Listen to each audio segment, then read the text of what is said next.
Hey everybody, this is going to be part 2 of lesson 1 in unit 3. So in this video, we're going to do a quick video of how to solve problems involving vertical angles. So vertical angles are extremely important. Pretty much the rest of the course, we're going to use vertical angles. You'll hear the term a lot, so it's really important that you understand what it means and basically how to solve problems involving it. So first of all, you have to remember that vertical angles are when we have like intersecting straight lines. So a diagram like this would be a good vertical angles kind of example here.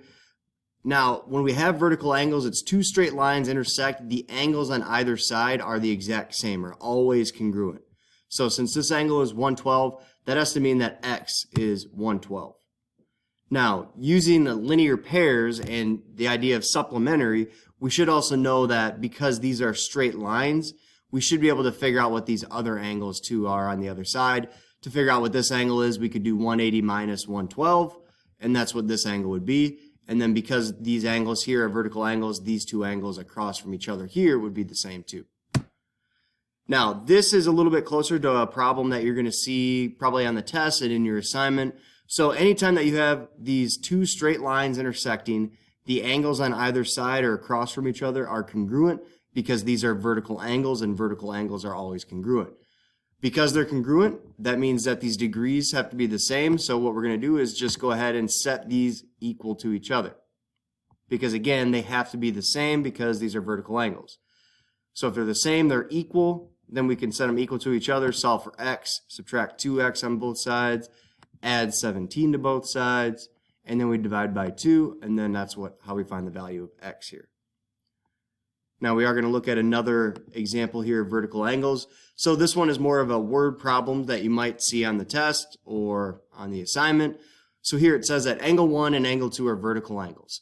So first of all, if they tell you something is vertical angles, you can start off by just drawing a quick diagram where two lines intersect. Then we could really let any of these angles, we could let these two angles be our vertical angles, or we could let the angles horizontally, these two angles be our vertical angles.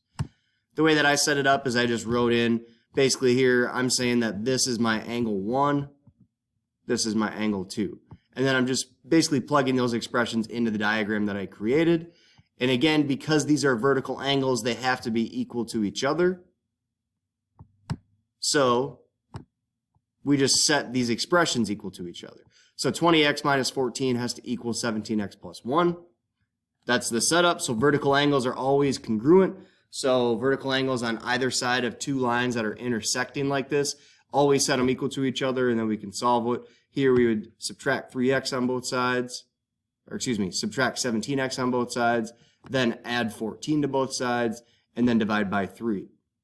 And then we get x equals 5. And then just like in the previous unit test, here they want us to figure out what the measure of angle 2 is. So take your value of x, which is 5, and plug it back in to our expression that represents angle 2.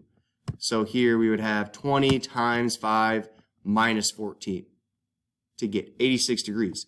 So that means that this angle right here is 86 degrees. It would also mean that this angle here is 86 degrees because these are vertical angles. They have to be the exact same.